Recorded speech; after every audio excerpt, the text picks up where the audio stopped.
Hi my viewers, வணக்கம். நம்ம இன்றைக்கி வந்து பார்க்க போகிறது பாய்வீட்டு மட்டன் பிரியாணி செய்வது எப்படி அப்படின்றத நம்ம பார்க்க போகிறோம். ஸோ முதல்ல வந்து நாங்கள் மார்க்கெட்டுக்கு வந்திருக்கோம். ஸோ இங்கே வந்து 1 கிலோ மட்டன் வாங்கிக்கலாம். ஸோ உங்களுக்கு அப்படியே மார்க்கெட் சுற்றி பார்க்க வந்து காமிச்சு விடலாம் அப்படின்ட்டு வந்திருக்கோம். ஸோ இங்கே வந்து மீன், இறால், மட்டன், சிக்கன் எல்லாமே கிடைக்குது. ஸோ இதுதான் மார்க்கெட்டு வியூ. மடிப்பக்கம் மார்க்கெட் இது, மூர்சம்பேட் மடிப்பக்கம் மார்க்கெட் இது. ஸோ எல்லோரும் ஜனங்கள்லாம் வந்து மட்டன், சிக்கன் காலையிலே பிஸியாக வாங்கிட்டு இருக்காங்க. இந்த சண்டே இந்த காட்சியை தான் நீங்கள் பார்த்துட்ருக்கீங்க. சரி, நம்ம வந்து முன்னாடி பிரியாணி செய்கிறதுக்கு முன்னாடி என்னென்ன தேவையான பொருட்கள் பார்த்துக்கலாம்.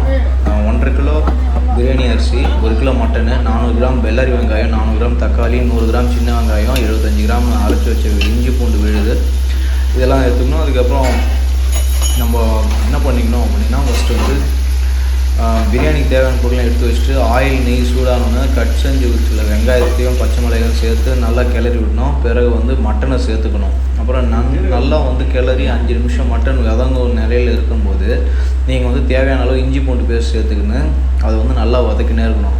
அதுக்கப்புறம் தக்காளி சேர்க்கணும். அதுக்கப்புறம் தேவையான அளவு உப்பு சேர்த்துக்கணும். அப்புறம் வெங்காயத்தையும் அரைச்ச பேஸ்ட்டையும் சேர்த்துக்கணும். அதோடு கரம் மசாலா தூள், மிளகாத்தூள் சேர்த்து மல்லி இலை எல்லாத்தையும் சேர்த்து தயிரும் சேர்த்துக்கணும். தயிர் சேர்த்து நல்லா கிளறி விடணும். அதுக்கப்புறம் உடனே தேவையான அளவு தண்ணீர் சேர்த்துக்கணும். எல்லாம் சேர்ந்து மசாலா வாசனையோடு கொதிச்சு வரும்போது அரிசியை சேர்த்துக்கணும்.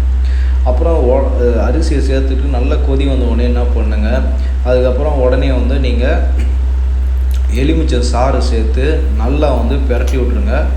உப்பு, காரம் இதெல்லாம் வந்து பார்த்து உங்களுக்கு தேவையான அளவு ஏற்ற மாதிரி நீங்கள் வந்து நல்லா கிளறி விட்டு அதுக்கப்புறம் வந்து நீங்கள் தம் போட்டுங்க. தம் எப்படி போடணும் அப்படின்னா, இப்போ வீட்டில் நம்ம செய்கிறதுனால நம்ம வீட்டில் வந்து இந்த டேஸாக்கெலாம் வந்து கீழே வந்து தோசைக்கல் இருக்குங்களா, தோசைக்கல்லில் வந்து வச்சுட்டு லைட்டாக சிம்மை வச்சு விட்டு மேலே ட்ரம் மூடி போட்டுட்டு, மூடிக்கு மேலே வந்து நீங்கள் உங்கள் வீட்டில் வந்து ஏதாவது கிரைண்டர் ஆட்டுற கல், இது மாதிரி சின்ன கல் ஏதாவது இருந்ததுன்னா, ரொம்ப கல் ஏதாவது இருந்ததுன்னா அதை எடுத்து வச்சுருங்க.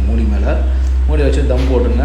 தம் போட்ட பிறகு நீங்கள் வந்து தயிர் பச்சடி எல்லாத்தையும் சேர்த்து ரெடி பண்ணி வச்சுங்க. அப்புறம் ஓப்பன் பண்ணி பார்த்தோன்னா அழகான பிரியாணி, சூடாக பாய்வீட்டு பிரியாணி. இது சீரக சம்பா தான், நல்லா தயார் நிலையில் இருக்கும். ஓகேங்களா? ஸோ அடுத்த வீடியோவில் மீண்டும் சந்திப்போம். Bye guys.